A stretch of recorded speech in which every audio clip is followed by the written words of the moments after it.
Hey guys, KiwiGamerDad here again. Hey, just got through to the first boss, which is the executioner. It can be a little tricky, but once you know where to go, it's pretty straightforward. So just before I show you some tips on how to beat him, we'll just go into our equipment menu. I actually haven't equipped anything I've been picking up.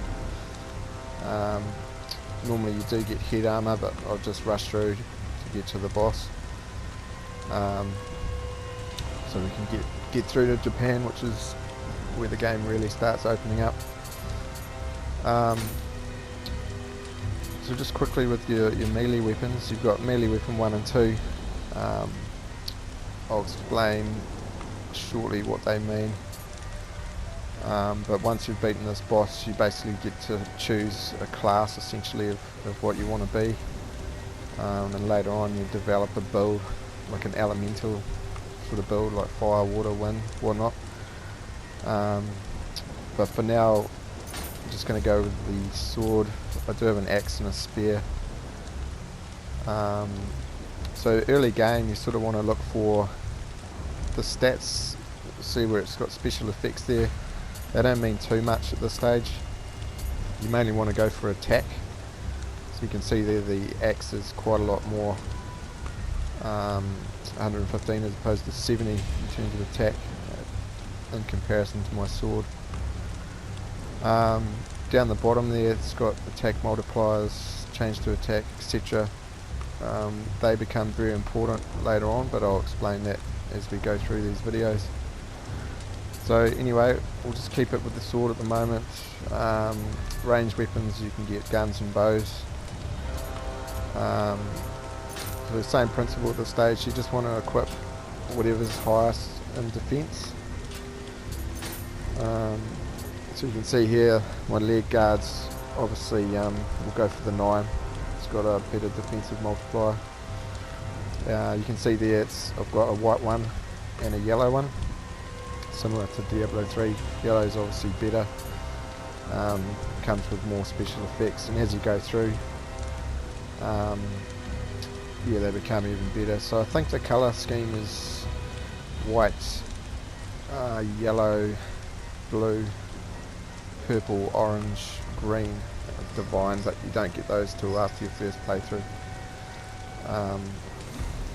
Yeah, so I'll equip these Tower of London guards, go to trousers, defense multiplier 9. I've got no more boots, and I'll just need medicine. Stones are for distractions, but I don't really use them. Cool, so we'll get into this first boss. Clear those later. So this boss is the executioner who was meant to kill me. Yeah, tides a turn. So what you want to do with this guy is just basically avoid him until he does that charge attack. Get a couple of hits in, back off. Couple of hits in, back off. So just on my screen, the blue is my health, and the green is my ki, or stamina.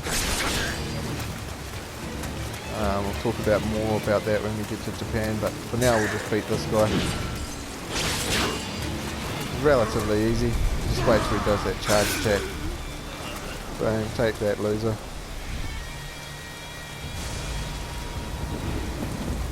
Now this pal is Edward Kelly, who I was talking about before. So I'll just let this video play so you can get a bit more background about the story and whatnot. If I die, the secret of the stones dies with me. Let me show you what these stones can do. Behold. You can see he just wants to use the stones for his own desires, as he mentioned before, to conquer the world. But he needs to keep the wars going in Japan to extract these stones. So now we've got an executioner who is pretty gangster. Yeah, he's buffed on stone there. So anyway, in terms of fighting him, it's the same sort of deal. Just want to wait till he charges. A couple of hits. Just don't get hit by him because he does massive damage. Yeah, just wait till he runs. Boom, boom. Back off. I'm using X to dodge, by the way. And I'm just using a normal attack, which is square. Or be close there.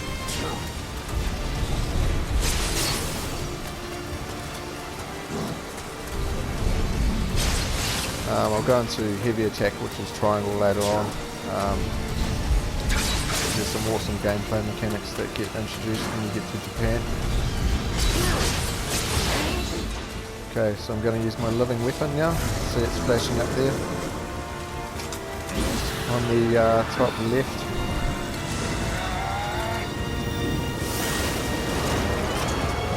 And boom. Take that, you loser.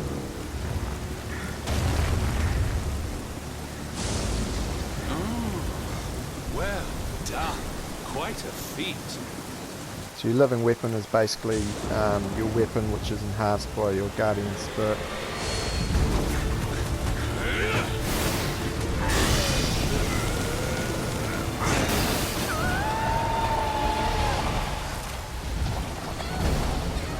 Serve this spirit shall guide me to the kingdom of gold.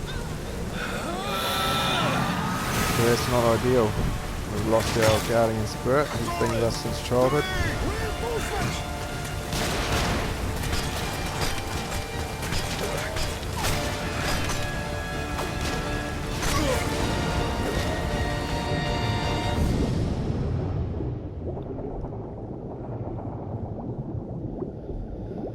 So Edward has gone to Japan with her.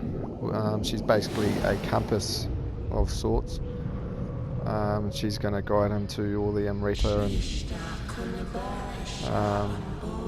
all of that kind of stuff. But obviously she's our guardian spirit from childhood, so we want to go to Japan and get her back, which is essentially what we're going to do. As you go through the game, you meet heaps of different characters and get different skills and so forth. But yeah, basically if you're into Dark Souls kind of games and Diablo 3 sort of loot, this is the best of both worlds, and not many people really know about this game. I've been playing it for probably a couple of years on and off, and like I said, I've reached max level and pretty OP, and it's cool to be able to help other people. Provide a bit of help when I was going through as well. So was not an enjoyable. Anyway, this video is us going to Japan. During 2 years' voyage, Man, 2 years. the That would have Helloff been was ratchet. lost. The trow sank, while the hope vanished without a trace. The good news of the Blythe boatshap was nothing but lies. Only Leifta remained. Wow. So we left with 5, got here with 1.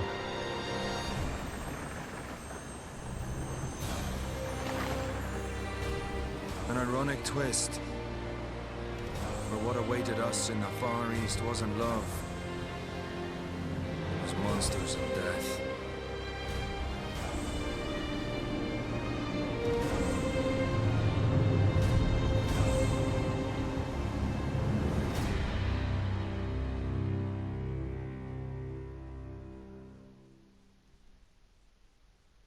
So basically, this is where the game opens up now. I'll just quickly go through this sort of thing. Not going to read that. You guys can do that once you've got here. But in a nutshell, you've got to choose 2 weapons to start the game. Don't stress too much about them.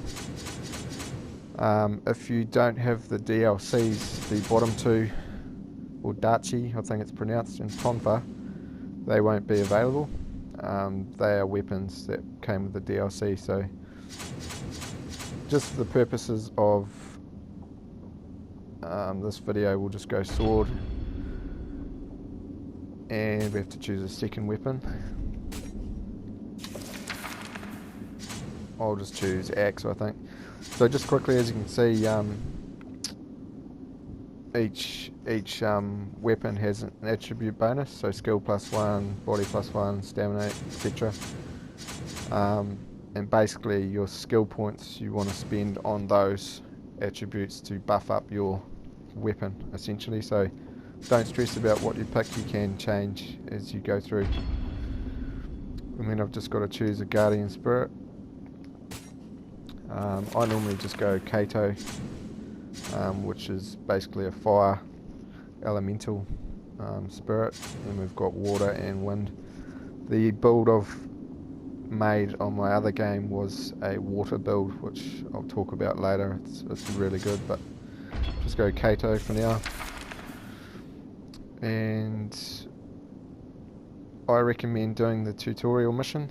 It does show you some good gameplay or basic gameplay elements,